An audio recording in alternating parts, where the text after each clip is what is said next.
ઠીક છે, બેસ. હું તારા માટે ઢોસો લઈને હા આવું છું. ના આંટી એની કઈ જરૂર નથી, હું ડાયરેક્ટ લંચ કહી લઈશ. હમ જો મૂક, આ બધું ના કર. હા આ હું જોઈ લઈશ. અરે હું ના હોય આંટી, આ બધું હું ના કરી શકું. તું છોકરો છે, આ બધું કામ તું શું કરીશ? આમાં શું ખોટું છે? અમારા છોકરાઓને ખાલી રસોઈ જ જોઈએ. અરે આ કામ ના શીખાય. ગામડે હતો ત્યારે માને મદદ કરતો હતો, અને હવે તમારી મદદ કરું છું. હમ અને કાલે લગ્ન થયા પછી મારી વાઈફની પણ મદદ કરીશ. હમ હવે ખબર પડી શ્વેતાને રાંધવાનું કેમ નથી આવડતું. શું? શ્વેતા કામ પર જાય છે એટલે તમે એને કિચનમાં આવવા નથી દેતા ને. જો આવું જ રહેશે, કાલે શ્વેતાના લગ્ન થશે તો એ શું કરશે બોલો? તેનો થનાર પતિ મારા જેવો હશે એની શું ગેરંટી છે? હમ હમ જરા ઠંડા દિમાગથી વિચારો આંટી. હમ જો મારી વાત તમને ગમી હોય ને, શ્વેતાને જલ્દી ખાવાનું બનાવવાનું શીખવાડી દો. હમ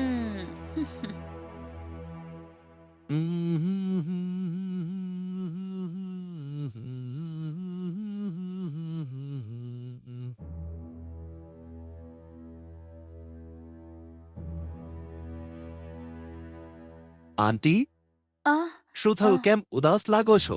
કંઈ નહીં બેટા, થોડું માથું દુખે છે. હું થોડો આરામ કરી લઉં છું.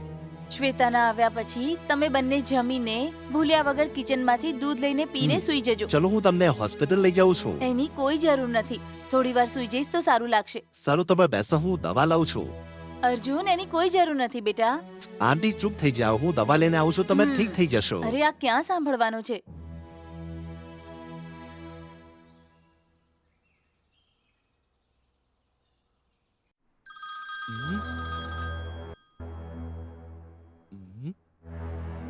એક મિનિટ ઉભો રહે. હા બોલ યાર. શું ભાઈ, મેં કીધું એના વિશે વિચાર્યું કે નહીં? શું નક્કી કર્યું તે? યાર તું પણ યાર, તારે બીજું કોઈ કામ નથી કે? હાલત જાણે મગર બકી રહ્યો છે. તને જ ખબર નથી તારી હાલત વિશે. તારી જગ્યાએ હું હોત ને તો શ્વેતાને પ્રપોઝ પણ કરી દીધું હોત. જો એને ના પાડી હોત ને તો રાત્રે એના ખાવામાં ઊંઘની ગોળી નાખી બેહોશ કરીને કામ પતાવી દીધું હોત મેં. શું કીધું? એ છી, વિચારીને બોલ. હા યાર બોલીશ. તને આઈડિયા આપું તો મને કહીશ કે વિચારીને બોલ. તું નહીં સુધરે. હે, તું શું કરવા માંગે છે? અરે મારા બાપ, મારે તારી જોડે કશું નથી કરાવવું. તને આઈડિયા આપો ને તો પણ કશું કરવાનું નથી અને મારું મગજ ના ખા. પણ આ ઉપરવાળો છે ને, તારા જેવા અકલના અંધાને જ સોનેરી મોકો આપે છે. દત્ત તરીકી જો મને આવો સોનેરી મોકો મળી ગયો ને, અત્યાર સુધી એની સાથે સ્કોટલેન્ડમાં હનીમૂન કરત. શું કરું, તારા જેવા ડરપોક અને કાયરોને જ મોકો મળે છે. અરે ડૂબી મારતું. હે, કોને ડૂબીને મરવાનું કહે છે? જીપ કબીને હાથમાં આપી દઈશ. એ અર્જુન, એની બડાસ મારી ઉપર ના નીકાળ. જો મર્દ હોય તો કીધું એ કરીને બતાય મને.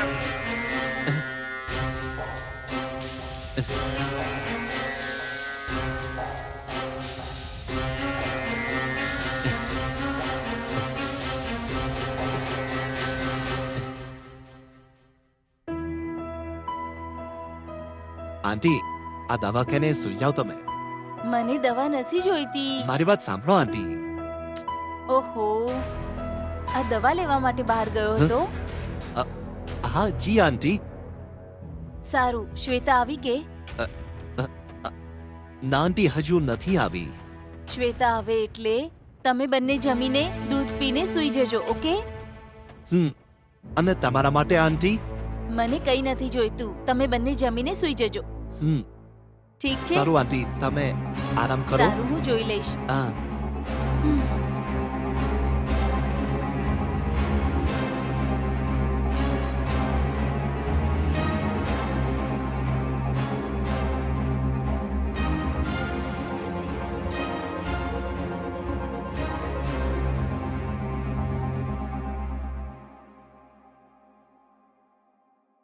માં, માં, ક્યાં ગઈ?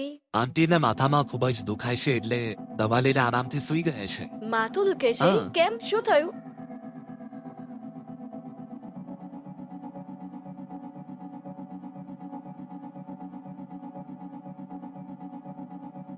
માં, માં,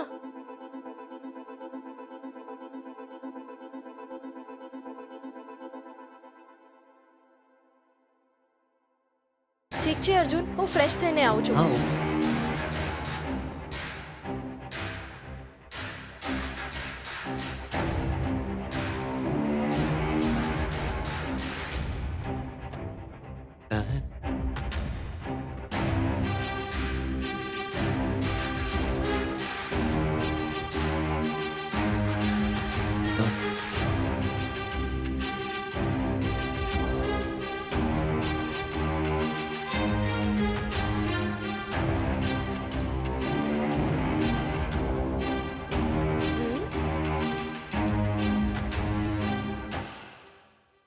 માએ જમ્યું કે નહીં? શું બોલી? મેં પૂછ્યું માએ કઈ જમ્યું કે નહીં? એમણે કીધું કે કશું નથી જોઈતું ને તમે બંને જણા ખાઈને સુઈ જાઓ. ચાલ જમી લઈએ. મને પણ ખાવાનું મન નથી, તું ખાઈ લે ને. તો મારે પણ નથી ખાવું. અરે એવું કેમ કરે છે અર્જુન? તો શું કરું શ્વેતા, જો તું ખાવાનું નહીં ખાય તો આંટીને ખોટું લાગશે ને, સમજ ને. ઠીક છે, ખાઈ લઉં છું, તું પણ ખા.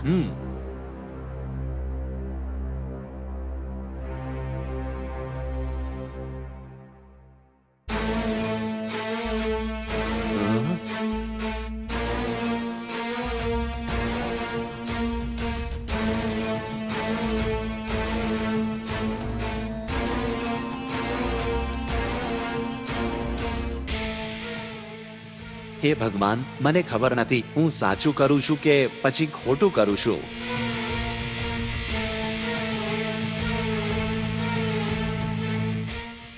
બીજો કોઈ ઉપાય જ નથી. શ્વેતાને મેળવવા માટે મારે આ કરવું જ પડશે.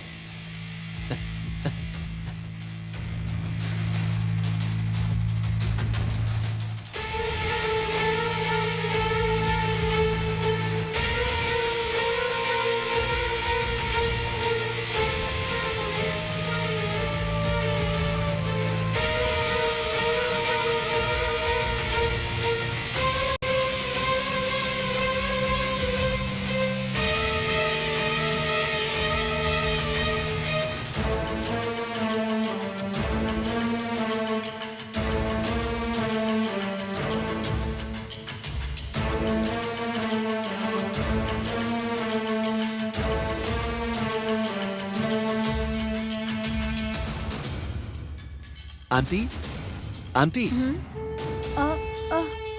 શું છે બેટા? આ દૂધ છે, પીને સુઈ જાઓ. થોડું ઠરવા દે, પછી પી લઈશ. હા સારું આંટી.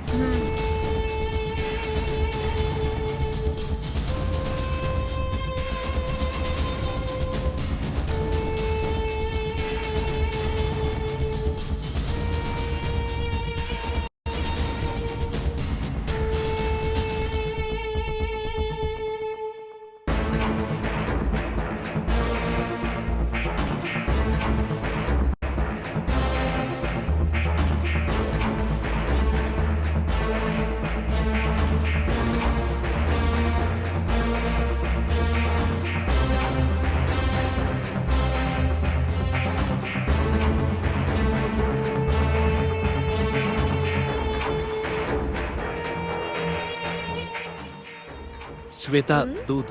હે અર્જુન, તું આ બધું કેમ કરે છે અર્જુન? મને જોઈતું હોય તો હું જાતે બનાવી લઈશ. વાંધો નહીં શ્વેતા, તો શું થયું? સાંભળ્યું છે તું દૂધ પીને જ સૂઈ જાય છે, બરાબર? Good night.